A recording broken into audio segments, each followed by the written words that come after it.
Hello, fellow targeted individuals. I'm going to share something with you guys that you will most likely never hear in your lifetime unless you work in hospice care.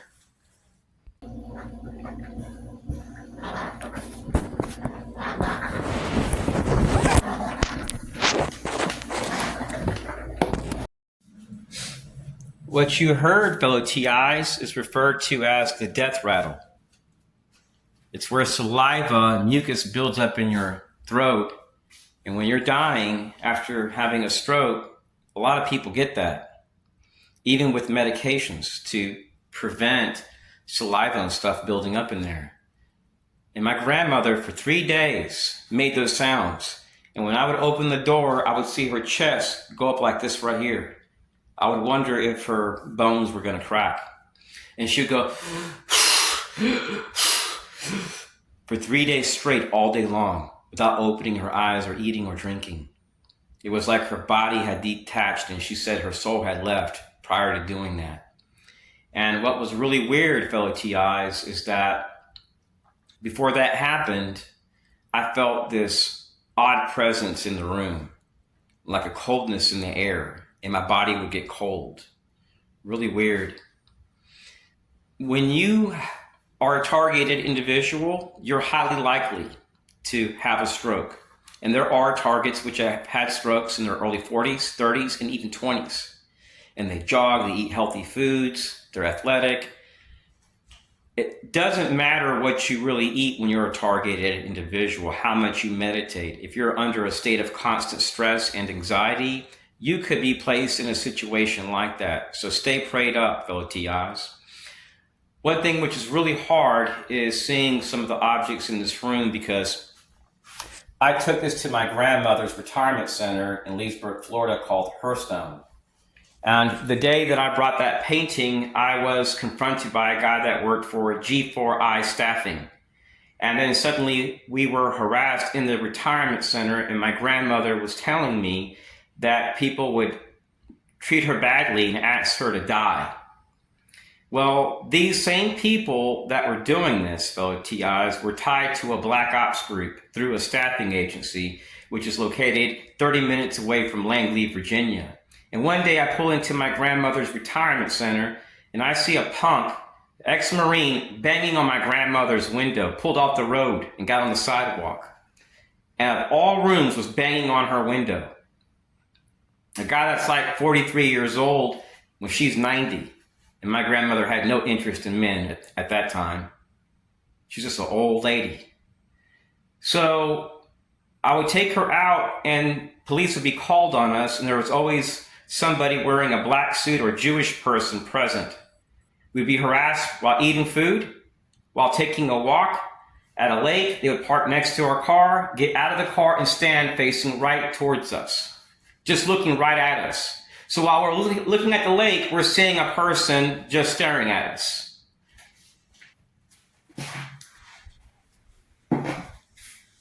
When you're a targeted individual, it's important that you pray. Eat healthy. Go out and get fresh air. Even if you're being harassed. And be recording when you're out, fellow TIs. I see those which have come into my life, which have inspired me, as specks of light. When people die, sometimes people have seen a little speck of light, an orb just leaving the body or lingering around. There's videos about this you can find online. When you're a targeted individual, you're going to most likely see multiple relatives pass. And most of them may see your targeting. I remember when I lived nearby Eglin Air Force Base, I was eating food in my 20s and the cops were called. When I would go to a gas station, somebody in the gas station would scream Megan alert and say my full name, and I could be 20 miles away from my house. This could happen at multiple gas stations in a week. I'd be harassed in classrooms, and teachers would typically tell me after a while that they were told these certain things about me and to watch out for these certain students, that they were ex-Army. And they're always like LGBT, transgender, very uneducated. They weren't very cultured. And they would just simply harass me nonstop. And during that time, I was being harassed by the Central Intelligence Agency, and they exited a naval base. And then afterwards, I was being harassed at libraries all through my 20s, all through my 30s, all through my 40s. And just recently here in Clermont, Florida, I went to the Clermont, Florida Police Department over an incident involving a gun at a library with women. And then 2 days ago, I'm walking with my mother, and a black lady parks her car and walks up to us and goes, psst, and then starts walking inches away from our shoes. This was occurring at the public supermarket in Groveland, Florida. They would park next to me and harass me in Tampa, Florida on the South Del Mayberry Road at Britton Plaza, take pictures in my face with flash on. They would literally walk in the store and take a picture of me with flash on in my face. An elderly lady, then an elderly veteran. And they just walk up to me and whistle my face. And then leave with some middle-aged woman that looks like she's making a CIA salary or a contractor salary. And then when you reach out to these people, there's no help. And it looks stupid going to the cops and saying, hey, somebody took a picture of me in my face and whistled close to my face. That's not a crime technically, because they're using different people. But here's what's really weird. When I run their tags, they come up as VFW members, people tied to like PSYOPs. It says MISO PSYOPs, and it shows salaries between $89,000 to $132,000. So this is a business, and billions of dollars are pumped into defense contract work in the Tampa Bay area, which is pretty small, kind of like Orlando. It looks big, but it's really not. Billions of dollars are pumped into contractors there. So this movement, based on gang stalking, fellow TIs, is based on traumatizing the targeted individual by utilizing psychological operations. If you find out you're dealing with a defense contractor, a local veterans group, or just an individual tied to Blockwatch and so on, you can go to your clerk of court and place a restraining order against them. Here in Florida, it's for free. Yesterday, I did a records request with a sheriff's department, and I asked about one defense contractor information concerning harassment from Jewish people, and I forgot what else. It was something else. Oh yeah, about veterans. If there were any cases documented where veterans were harassing people. And what I found interesting was that there is a law which prevents law enforcement from releasing any information concerning veterans harassing people. Well, here's what's really weird. There are hundreds of people that I know that are being harassed by elderly veterans all across the United States. And they're being linked to American Legion, VFW. Well, here's what's odd. Many of these cases based on targeting, not community policing, but targeting, organized harassment, are coming from veterans. And some of them have a top secret clearance. Some of them have mutual aid agreements like VFW, American Legion, other civic groups like Elks, Moose, and they're filled with good men and women. But some of these groups get money for doing policing, and they may use that as a front also for getting contracts to potentially harass people in some communities. So this is not to say these groups are bad. Many of these people are good people, but they're wanting to make money. And if a contractor is offering them money, they have to go brief your police chief or a select cop or two or public safety to let them know what's going on. So there is a serious loophole here because in Texas, I documented harassment nonstop from veterans on a daily basis. Stingray tracking, people tied to the local Army base, Citizens Corps, people under an MOU agreement with them, the local CIA, FBI. Well, these people are exempt, and they say what they're doing is an investigation. Well, I'll place some links underneath this video, and you'll see that what was occurring was never an investigation, but a harassment campaign that has followed me state by state. Now, the motive behind targeting people for years is to neutralize them. It doesn't matter if it leads to violence. It doesn't matter if it leads to incarceration, a fallen state where the person falls in a state of despair and turns to alcohol or substances. And I hope you guys never go that route. There's nothing wrong with having a drink and living life, but stay away from drugs, stay away from scumbags, and don't overindulge in alcohol. So the enemy will target you when you lose a loved one. They'll target you at your weakest moments because they know you're vulnerable. They know that a person which is suffering and drinking can react. So they'll keep pushing and pushing and pushing. They're looking for weaknesses. If you're struggling and you're trying to go to school, well, they'll go to the school and say you're a terrorism threat. You relocate to a different city, well, they'll tell your neighbors that you're a pedophile to watch their children. You go to a store and you like going there every week to buy underwears and shoes and shirts. Well, they'll flag you to their loss and prevention crew or go to the security room and flash a badge as if they're the good guys. And they'll even knock on the back doors of what do you call these places, these blood donor clinics where people go to donate blood. And they may ask the person to whistle in your face. This actually happened to me, and the lady admitted, she told me these people came, flashed a badge, were talking all this smack about me, and I was 64 miles away from my house. So the intentions of these perpetrators is to create a problem. They already know that you're not a terrorism threat. They already know you've been harassed thousands of times in schools, supermarkets, by neighbors while you walk. They already know that you have proof that you're being targeted. And since this has occurred for so long and they can't put nothing on you, they're working overtime and they're targeting you overseas on vacations. And you can reach out to Department of State. Do you think they're going to help you with transnational repression? I mean, maybe if you're like an elitist or like one of these Epstein clients, but a regular American, no. And the FBI is not going to help you. They say they support the Constitution, and they do to a sense.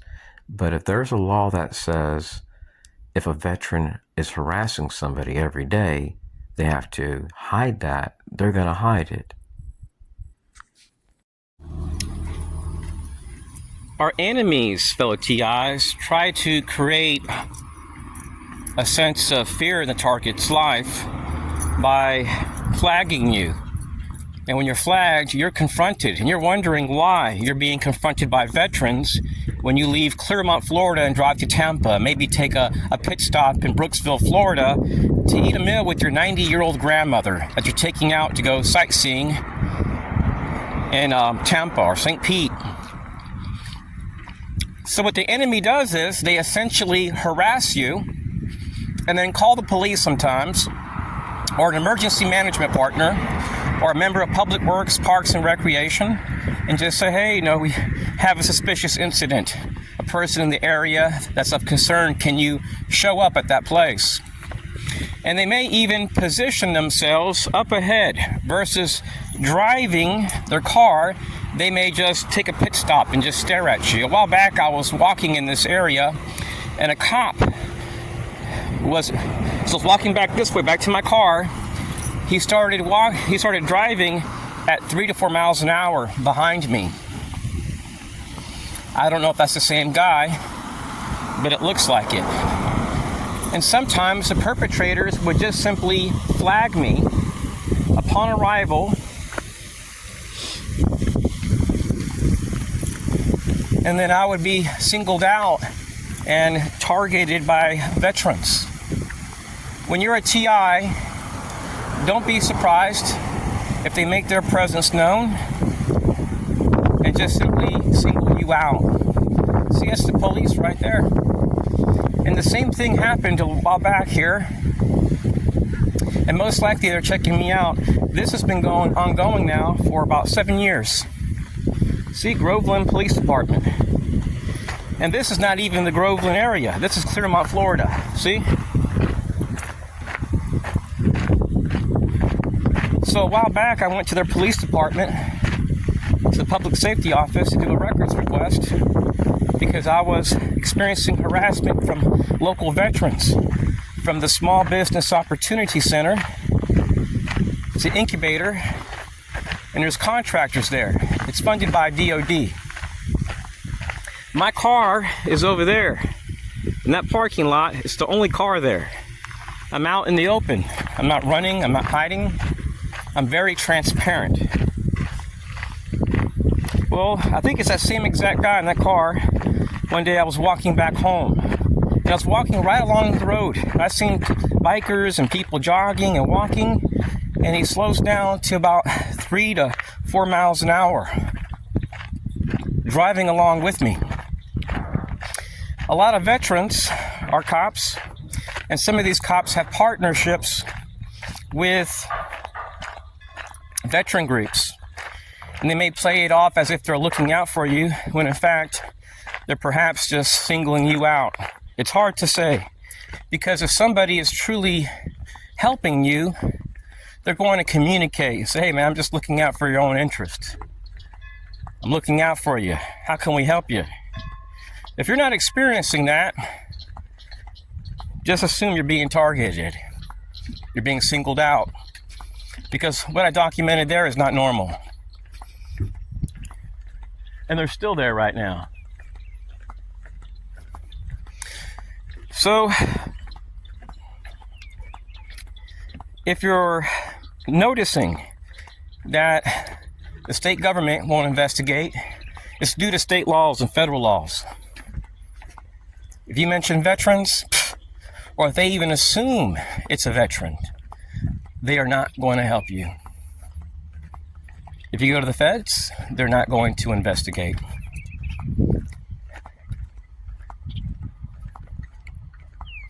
If you go to your county attorney, they may do like what they did to me a while back. I went to the county attorney, and they sent out a guy with a gun, one of their security personnel, and the person was pacing back and forth in an angry manner, just for telling them that I recorded police discreetly not being honest on the police report, and that I had a male Barbie doll with the word "spick" carved on its chest, on a noose, thrown on my car, dripping in ketchup or blood, and they would not investigate. Isn't that something, fellow TIs? And I've shared the videos, and I was receiving death threats, and I told them. I have videos where it shows veterans harassing me, and they did nothing. Even the secretary was like, I'm so sorry. You would think they would help you. You would think they would investigate.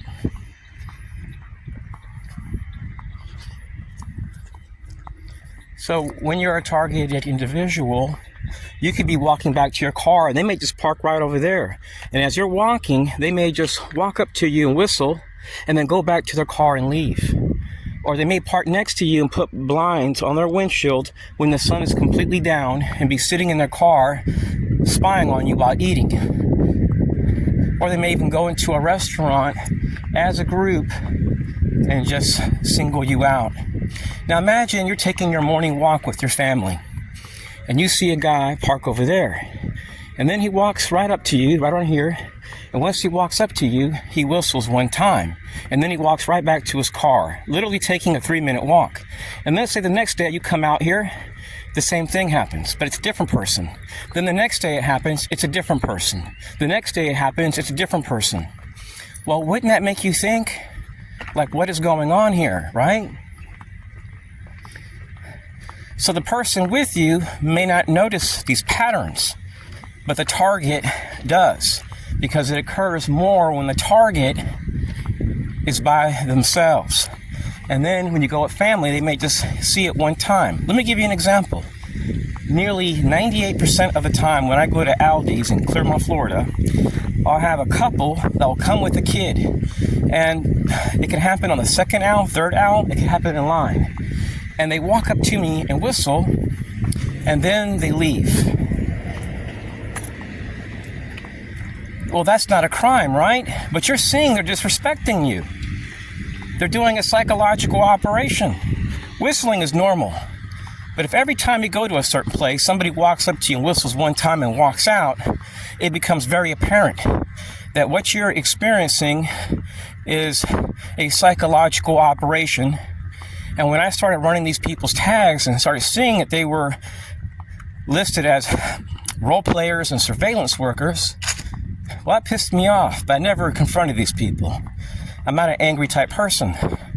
But imagine you're walking with your family and you're experiencing harassment while eating a meal in Mount Dora, Florida, but you live in Clermont, Florida. And those were the types of things the FBI was doing to me in Austin, Texas. Or imagine getting back to your car after seeing a doctor and you find out you have $3,000 in property damage to your vehicle and that it's occurring 2 to 3 times a month.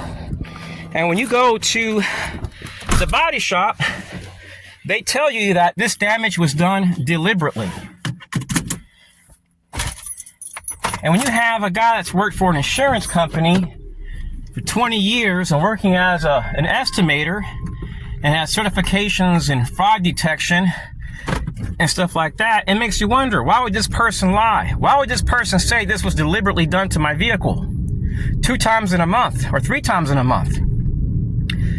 And on my Facebook page, Exposing Corruption 2024, you clearly see they've cut my entire wiring harness. The wiring harness work can easily be just as expensive as a used car that costs $5,000 or $6,000 to fix when they cut every single wire and slash it up. That's the image I have on my profile. That actually occurred to me. And I don't have the expertise to fix all that myself, an entire electrical wiring harness. And there was no reported crimes in that area, not one house break-in, not one fight, not one issue. I'm the only one that's ever experienced a house burglary in that area of Austin. The only one that's had people throw shit and smeared all over their car. Having neighbors walk up to me and whistle in my face, and then when I run their backgrounds, they come up as having a top secret clearance through DHS or the... So my targeting started after a U.S. Air Force investigation, and what's really weird is that I have videos where it actually shows people parking next to my car in Clermont, Florida at a downtown lake to take my afternoon walk. And they would just walk up to me, whistle in my face, and literally take a 30-second walk in front of me, do an about face, whistle, and go back to their car. And the videos show Freemasons. It shows their newsletters. It shows pictures of them, people from outside of the county, people with Virginia tags. So this is a really sick activity, fellow TIs. Could you imagine somebody harassing you for since 1996 to 2015 in Northwest Florida, 2015 New Mexico, for 5 years in Austin, Texas, and now 7 years in Central Florida to document nothing but racist veterans that drink beer in these groups, and then they operate almost like a coven. They keep secrets, and a lot of them are good guys, fellow TIs, but they're a bunch of white guys. Now, I've been in this now since 1996, and I don't have people saying, hey man, how can we help you? We're inviting you to our church. Here's a therapist, because I have the money to talk to a therapist. I have the money to donate to churches, to travel, to go to revivals. You don't see these people saying, hey man, we see what's going on. We're willing to help you. If I'm doing something wrong, confront me and say, Robert, you better stop that crap now. But I'm not doing anything illegal. I spend all my days indoors pretty much, just walking, buying food, and doing my computer programming stuff for my school. That's all I do. I shop with my mother and buy groceries. I go e-biking and walking. I have high blood pressure, a bad back. I don't mess with nobody. So why would somebody spend so many years doing this? If I've done something wrong, punish me, but let me go. Stop doing this to me. The only thing I have are massive fouls on veterans. It's not right. It's made it where I don't want to live in this country. I'm not suicidal. I'm not homicidal. I just want to relocate and never come back here again. Because if I stay here and get a job, I'm slandered out of a job. I'm harassed in schools. We're dealing with sick people utilizing some type of mind control tactics based on NLP, psychological warfare, narrative control. And they utilize these mind control tactics based on role players and surveillance workers, confronting you as a group, trying to belittle you, make you feel bad about your environment. So every time you go to a certain Mexican restaurant, you're reminded, hey, I was harassed here. I was harassed here. I was harassed there. That's no way to freaking live.